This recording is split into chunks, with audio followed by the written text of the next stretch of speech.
surprises, especially in your bag full of candy. Before you take a bite, make sure it won't come back to haunt you. Shut up. Stop. Okay. All right. Well, okay. We need to know and sort through what our kids are really eating. Please welcome the author of Talking Toxicology, Dr. Noreen Mayberry, to tell us what we are eating.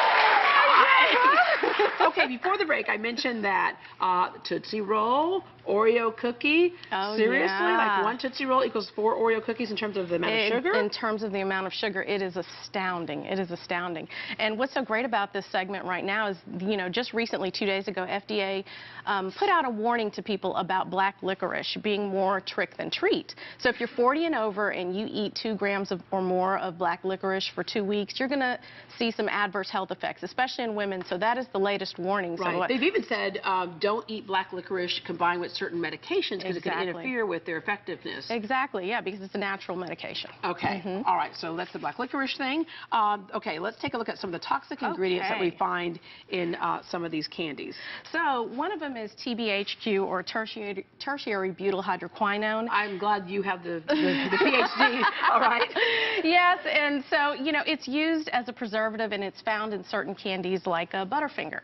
So you'll see just Tbhq, and they won't spell it out. So when you see that, a lot of people, you know, have issues with this. It is potentially toxic. Yeah. So that's something you should look for. So you may want to keep your fingers off of this. As somebody has a doctorate in toxicology, what they're saying is if you eat this one, you're not going to fall over. The point is when we start building up in our system. Exactly. It's the dose that makes the poison in toxicology. So you want to reduce your exposures. Every once in a while it's okay, but you know, a lot of times, especially around Halloween, we let our kids pig out. Yeah. Or sometimes we as adults, we reach for the candy every day as like an afternoon pick-me-up. Right. Or as a reward for our children. Oh, definitely. Yeah. And the way it manifests itself throughout life is certain diseases that our body is not equipped to fight. Definitely. If your body starts to break down over time, then you can get some of the chronic diseases. That's why you want to reduce your overall exposure. Okay. Food coloring. We've been hearing about food coloring for quite some time, but now there's actually a connection between children's behavior, ADHD, things like that, and how it can be impacted by... The FDA is starting to make that connection. They're actually, you know, there's a lot of research that's being sponsored around this. So there are Allura Red AC food coloring. Anything that's red can have that. It's derived from coal tar. Remember we talked about coal tar in some of the other segments. It can be toxic if you eat too much of it. So again, reducing your intake, but that's what's found in the red candy. Yeah. So that's one that you want to look out for. Preservatives, because it's amazing to me how you can use the Halloween candy from 10 years ago. It's still good. Yeah. Still good. I mean, have you ever seen a Tootsie Roll go bad? No, I haven't. I haven't either. I have my Tootsie Roll bank from 3rd grade. I think it's still pretty good. Yes. So, you know, BHA is another preservative that you just definitely have to look for. It's found in gum, a lot of gum, lots of candies. You know, BHA is an antioxidant, but a lot of people can't metabolize it. And that is why you want to watch out for that particular antioxidant, which is used as a preservative. Okay, sodium benzoate. Sodium benzoate, it stops molding, so it allows candies to sit on the shelf for a long, long time.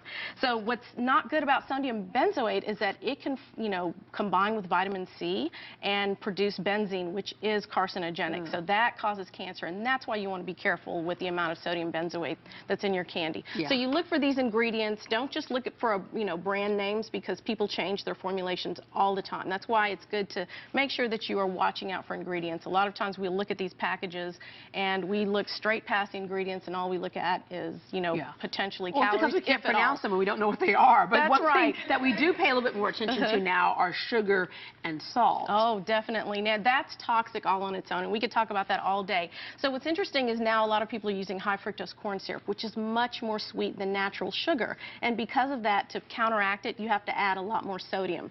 So that's an issue for people who are, you know, worried about salt intake, for retention of water, for stroke, for, you know, heart problems. You definitely want to be careful. So you need to watch the salt in the candies as well. And as we were talking about earlier with that sugar, a lot of times people pay attention to something that's fattening, but they don't think that sugar is fattening. Like you can say a zero-fat food. Well, but that sugar turns to fat, which is the reason why. Exactly. That's exactly what I was going to say. Sugar turns into fat. Perfect.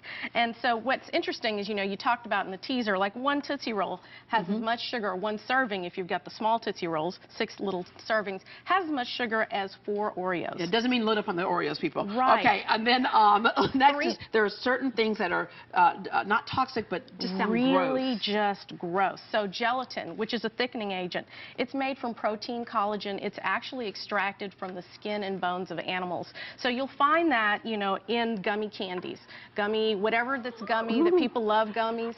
I heard some kids go, for most of us that are saying, oh, you know, the people that really need to be aware of this are vegetarians, because if they want to avoid animal ingredients, they've got to be, you know, vigilant about the gummies. Yeah. So let me throw out there, you're not saying that we got to hand out apples, because if you hand out apples at the trick-or-treat door, you might be in trouble. Unless they're organic. Yeah. Just for parents to make sure that you monitor their candy intake and just realize what is in it. Dr. Noreen has a special offer for Great Day viewers. You can get 10% off your order on her website, her order of, use the code 10OFF, your book. My book, I've got Talking Toxicology, juice supplementing, and also I have my new detoxification supplement, which supports healthy liver and kidney function. Yeah, we have a link on our website, greatdayhouston.com, plus a full list of tips from the Tox Doc. And it's just a matter of knowing what you're doing, because a lot of us, we just don't know. And at least if we're armed with information, we can have our healthier kids. All right, the wizard of candy here. Thank you very much. We'll be right back with one more furry friend to introduce you to next.